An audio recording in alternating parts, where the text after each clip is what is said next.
Let's take any number of good players that are currently on our U.S. team. If they progress, as so many people have, from player to coach, those players that have played in Europe, they've learned the nuances of the game. And so if they get into coaching, they're going to bring a whole new set of tools to educate other American players. Yes. So there's going to be a next step in the elevation of coaching in this country. That's my belief.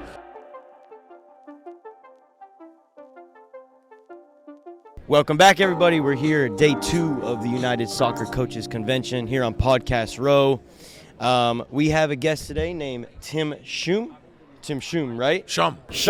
There you go. Schum. Tim is a longtime coach for Binghamton University and has written a book named Relentless. And it's basically a collection of stories from individual coaches and the imprint that they've had on the game.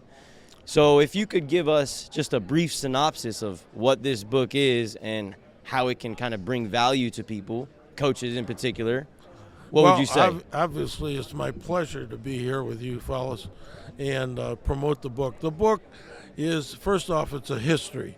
It's a history of the game as seen through the eyes and accomplishments of numerous coaches, beginning all the way back in the early 1900s and continuing through the present. There's a little piece on Jesse Marsh. I wasn't able to actually interview Jesse, but I was able to capture his career through the eyes of his coach, his mentor, Bob Bradley.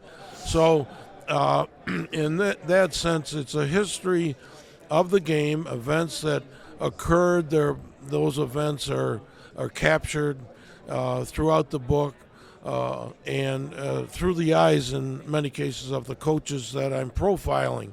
So I think it's a resource book that probably every coach, I don't care. I've sold quite a few here to friends of mine, but these are guys in their 70s and 60s and so on. But I think even a younger coach, and I know you fellows are involved in, coaching education, upgrading of coaches, and I think it's a resource book for any coach of any age, because unless you appreciate the history of the game, as they say, you're going to repeat some of the mistakes that others made. So you're going to have a template, as it were, of what coaches did and what coaches were responsible for a number of things in the game. For example, in the 1960s, a coach here in Philadelphia, Don Yonker, coached at Drexel, but he's credited with the first soccer camp, conducting the first live-in or overnight soccer camp in and around the Scranton, Pennsylvania area. And people probably don't appreciate that. And, of course, soccer camps are probably diminished in importance today. But for a while, it was an annual event for a lot of kids, and they were exposed to good coaching. And Don Yonker was among the best. He was, in my mind, as with all good coaches, I think good coaching is an art form. And I think Don Yonker was, if I could say so, I think he was an artist in coaching. So I think that's about it. I want to alert people to the fact that Relentless, and maybe we should just stay on that word for a second.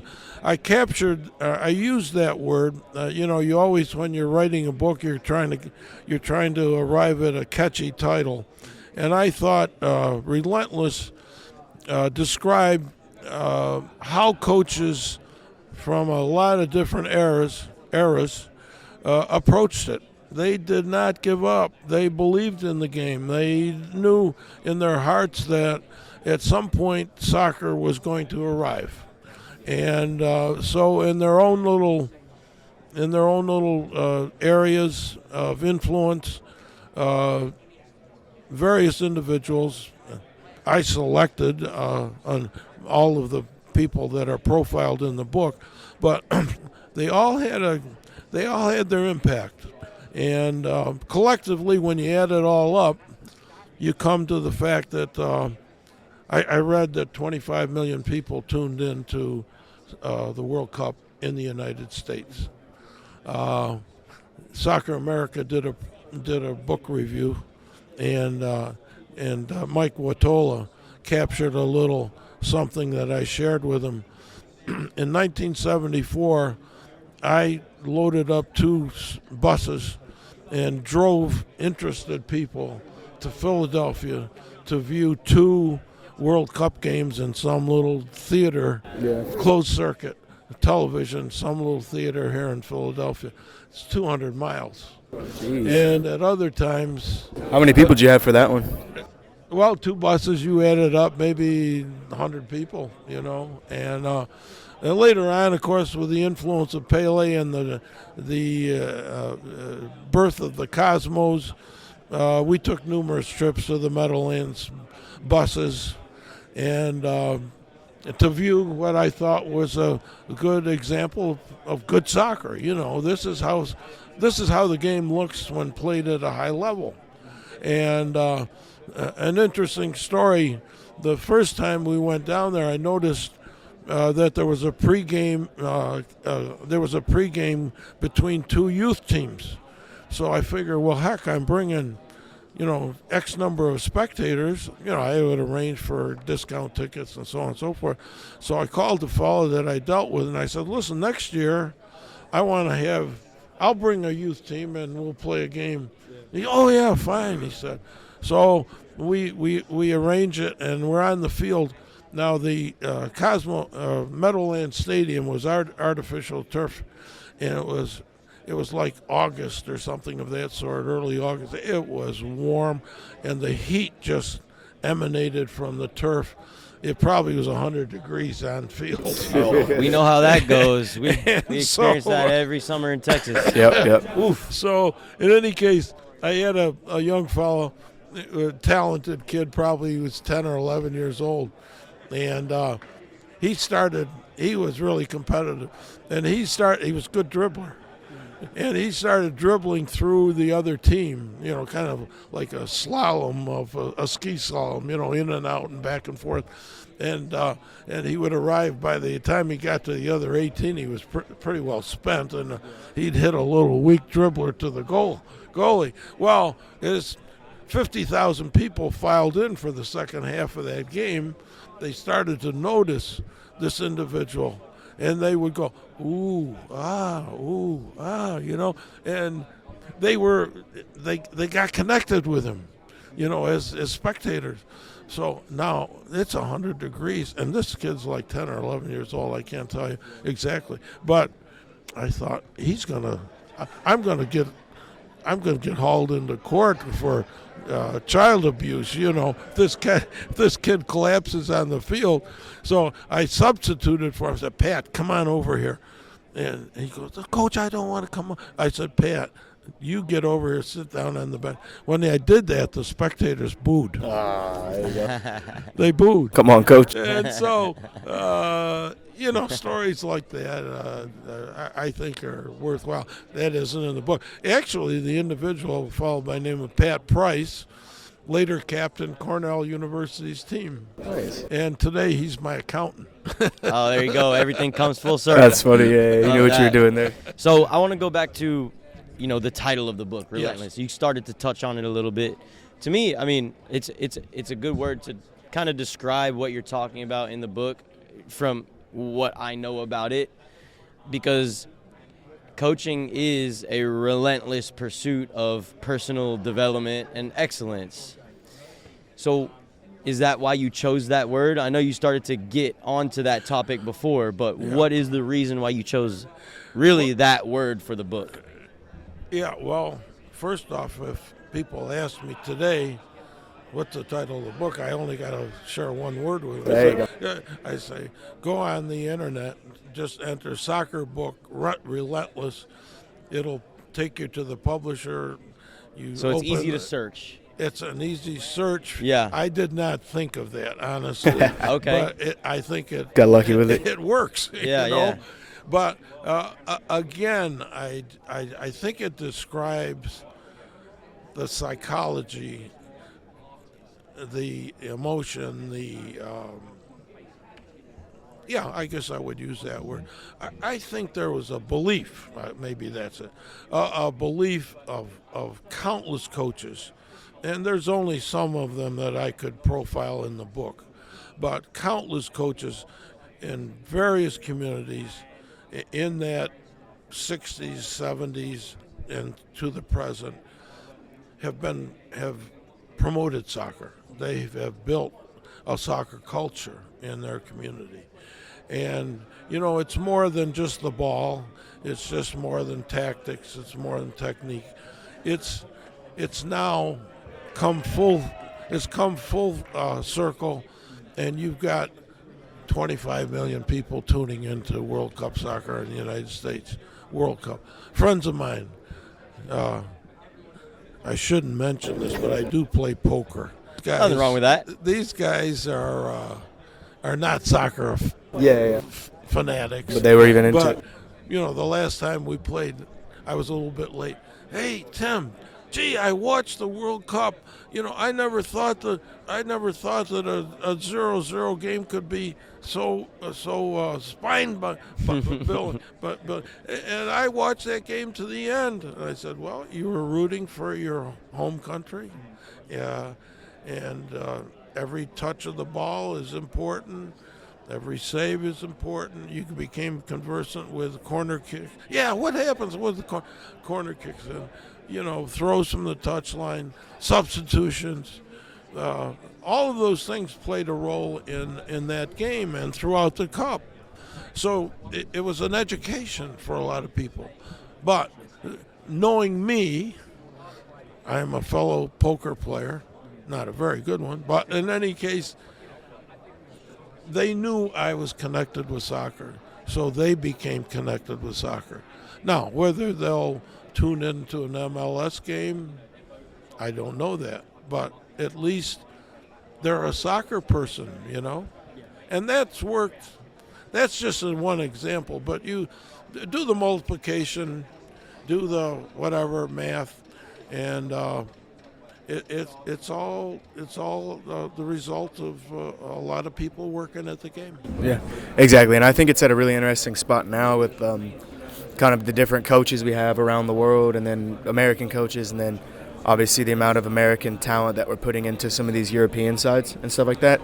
And with how big the sport's growing here, I think that the World Cup in 2026, right? Yeah. With it being here, I think that's coming at probably the perfect time for it to come, because this is kind of like you said, even like myself, like I have friends that, more so a good amount of girls that I talked with that didn't really play soccer growing up. They played other sports, were never really into it unless they kind of watched us play or they watched with us, who were just like talking to me about it, watching on their own, and then other friends who might have played basketball or football in college reaching out, trying to like learn a little bit more about it. So I definitely think it's growing in the right direction, and I'm just really kind of looking forward to see where it goes in 2026. Well, maybe consider this.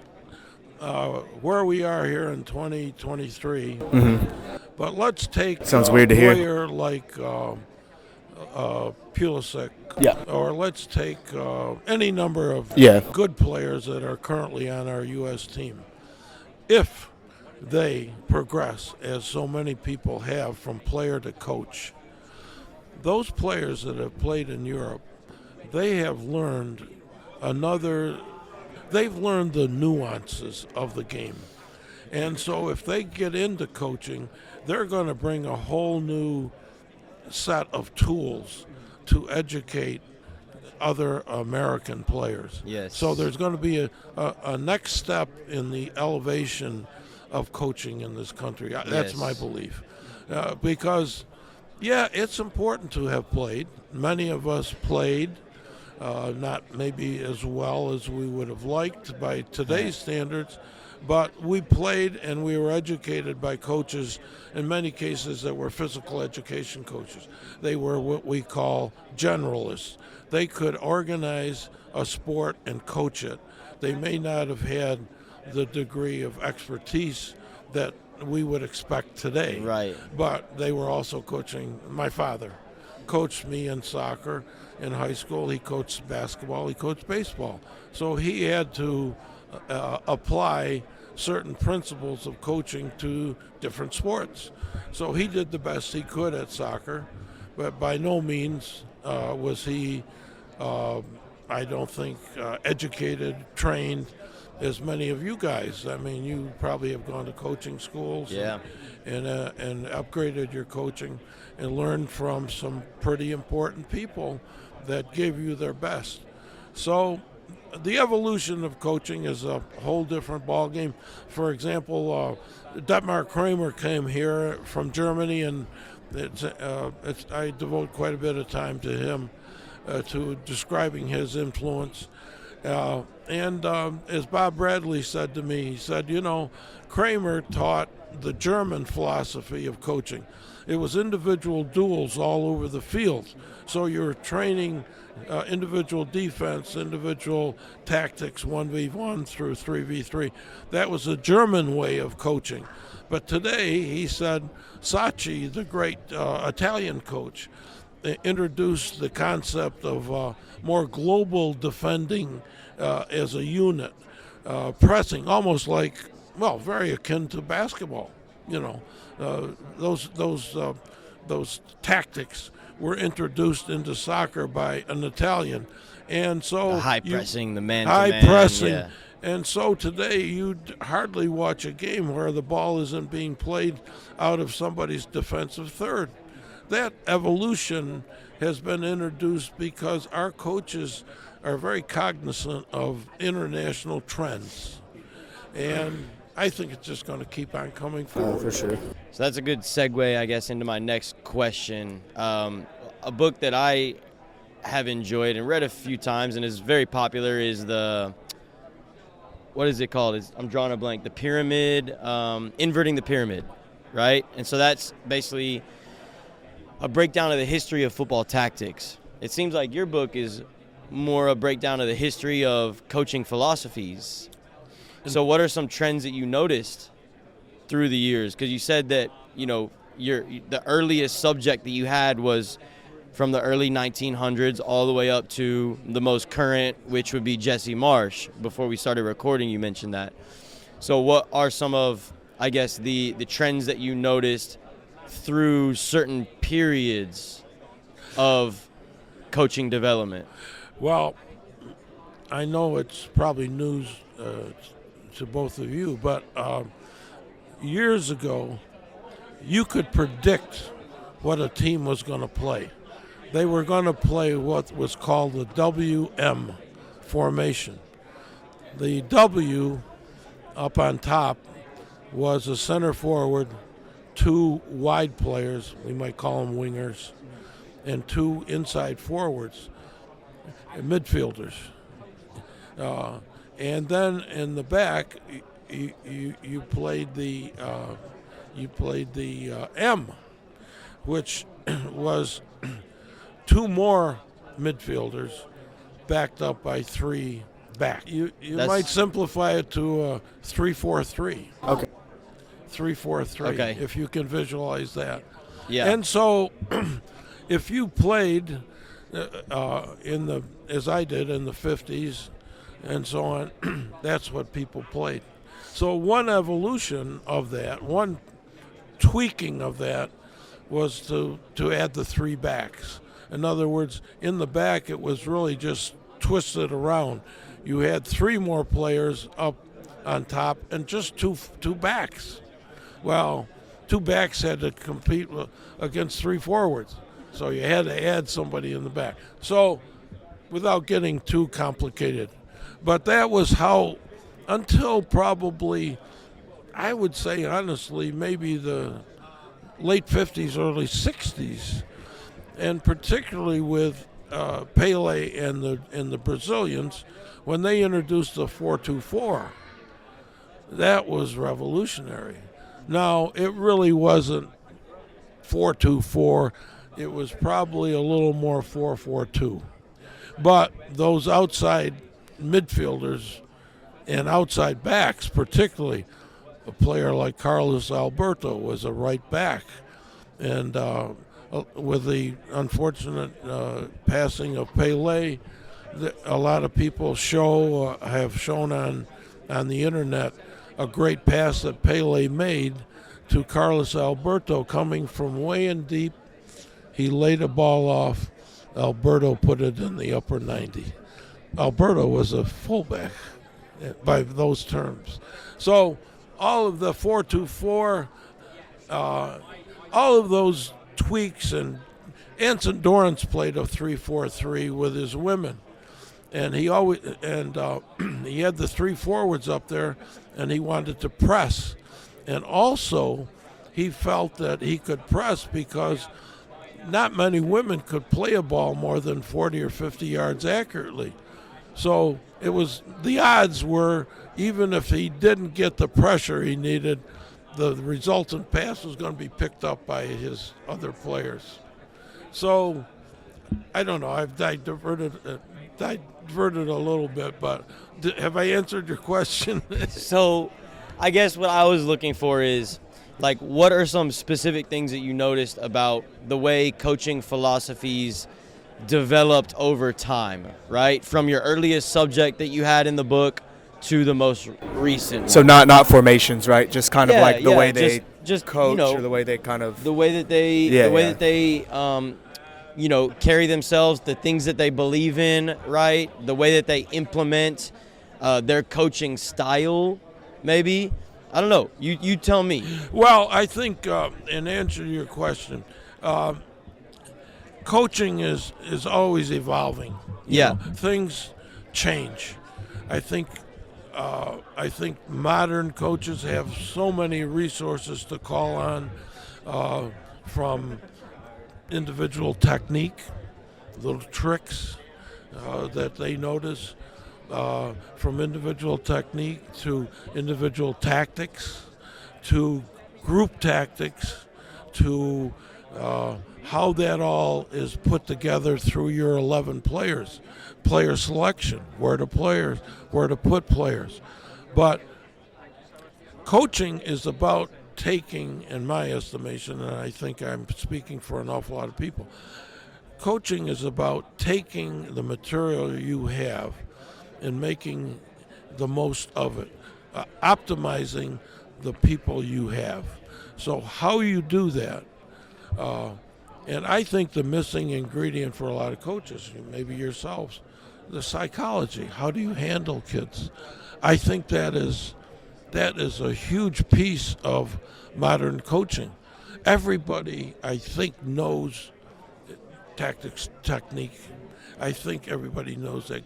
Fitness today. I mean, years ago, fitness was running laps around the field. Okay? Well, you Don't take laugh me back to because those apparently days. that was you. I mean, I got hit. Yeah, I got hit with that when we were younger, man. Just no sorts of sprints, change direction. Okay. The classic 2-mile fitness test for college. Right. Well, that was a barometer of where a player was physically in terms of his or her fitness.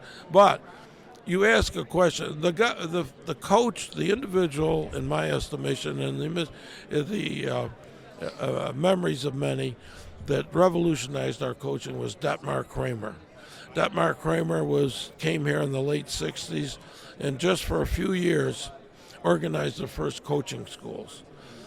I was coached, as I tried to indicate, I was coached by somebody else educated and probably not very well in terms of, again, the nuances of the game. So Detmar Kramer came here, and he gave you and gave coaches a framework. He built the game from its little building blocks of 1v1 to 3v3. And if you understood those concepts that he was teaching you, you could now take those little triangles and you put them on the field however you felt your team could be optimized. So how you played, the formations and all of that is really the result of good coaching, people understanding. I played every formation at Binghamton that you could name. And probably in my last years we played 3-4-3 because I listened to Anson Dorrance. He made sense. I looked at my team. Yeah, I've got a center forward. I've got 2 wide players up front. I've got 4 kids in the midfield, 2 on the outside that could go forward and backwards, could defend and attack. I've got 2 center midfielders that are good in terms of technique. They could hold the ball.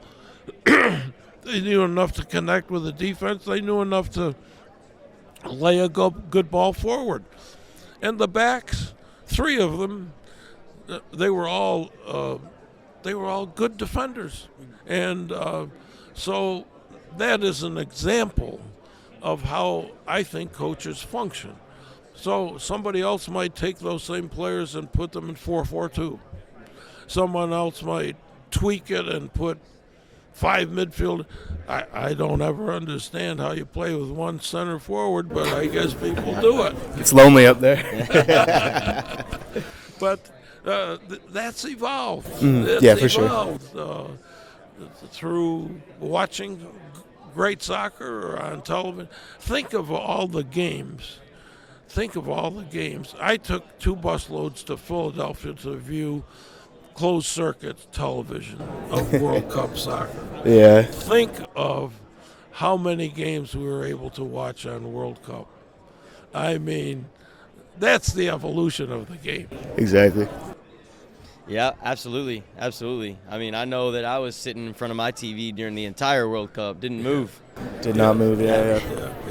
But I've tried to bring to life the actual personalities. Walter Barr, for example, grew up here in Philadelphia, was probably our first superstar in terms of his individual talent. But, of course, there was the marketing, the media wasn't available to promote Walter Barr. His kids became well promoted because they all became place kickers and earned nice livings in the NFL. Yep. So, always but an Walter option. Barr in himself was a superstar and played on our World Cup team in '50, which of course had that major upset of England. Yeah. And Walter Barr, Don Yonker, I mentioned at Drexel, Pete Linus coached the Chisowitzes at Temple, and so on and so forth. There was a great youth program was conducted at the Lighthouse Boys Club, where Walter Barr grew up. He learned the game, and interestingly enough, in the book I describe something he shared with me. Every kid, as they advanced through the Lighthouse Boys Club, say they were now 13 or 14 years old, was assigned to coach a 6 or 7 year old team. So you gave back to the game at a very early age. And Walter Barr was so effusive of the impact of the Lighthouse Boys Club. And the Lighthouse Boys Club produced numerous very good players in those early 50s and so on. So your book is for coaches. What would you tell a coach that is interested in purchasing your book, reading your book, is one message that you can take that you would send home with them? Yes, thank you very much. Well, what is the main message behind the book? The main message is it's a thick book. I'm going to read it. It's 428 pages. I'm going to read it, Tim. It's It's not not going to be digested in a day, that's for sure. But what is the main message is idea? There's a lot of soccer history that I've tried to share through the eyes of the coaches that I think were influential in the game. It isn't just for, I got to correct you, it isn't just for soccer coaches. I think it's for anybody that's really interested in the history of soccer in this country. Okay. I think it's an important resource to have in your soccer library. And I think there's some great, I'll just share one story if I could. Go for it. Okay. Here's an example of the evolution of the girls, the women's game.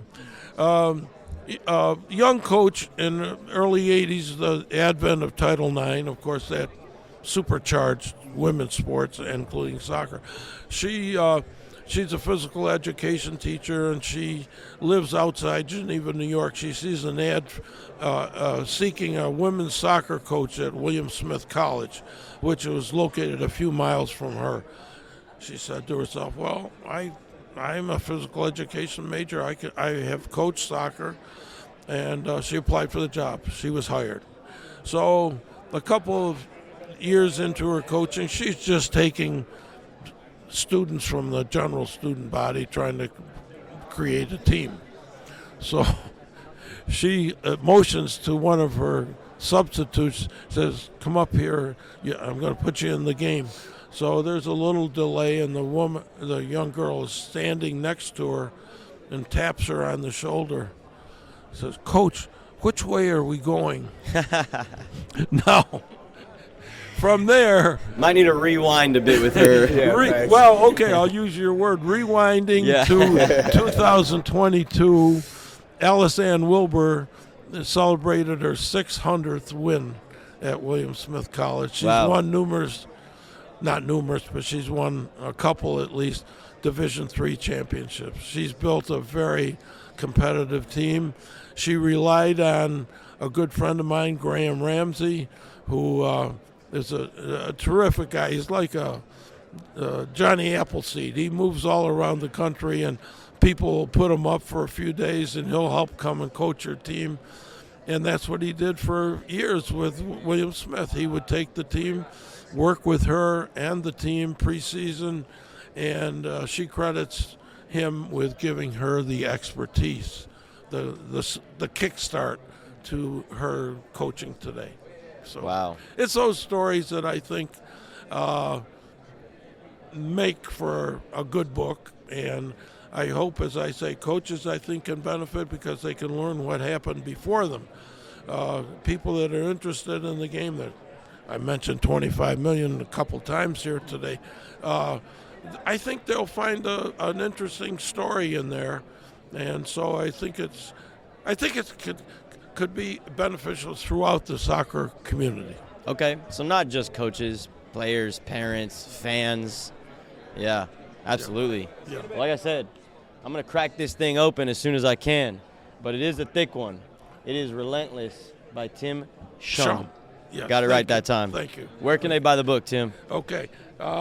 They can, if they, as I said earlier, if they just enter Relentless on the web and say soccer book Relentless, it'll pick up the publisher and where they can buy it. They can buy it. I'll give a phone number, 317-352-8200. 317-352-8200. Someone will answer.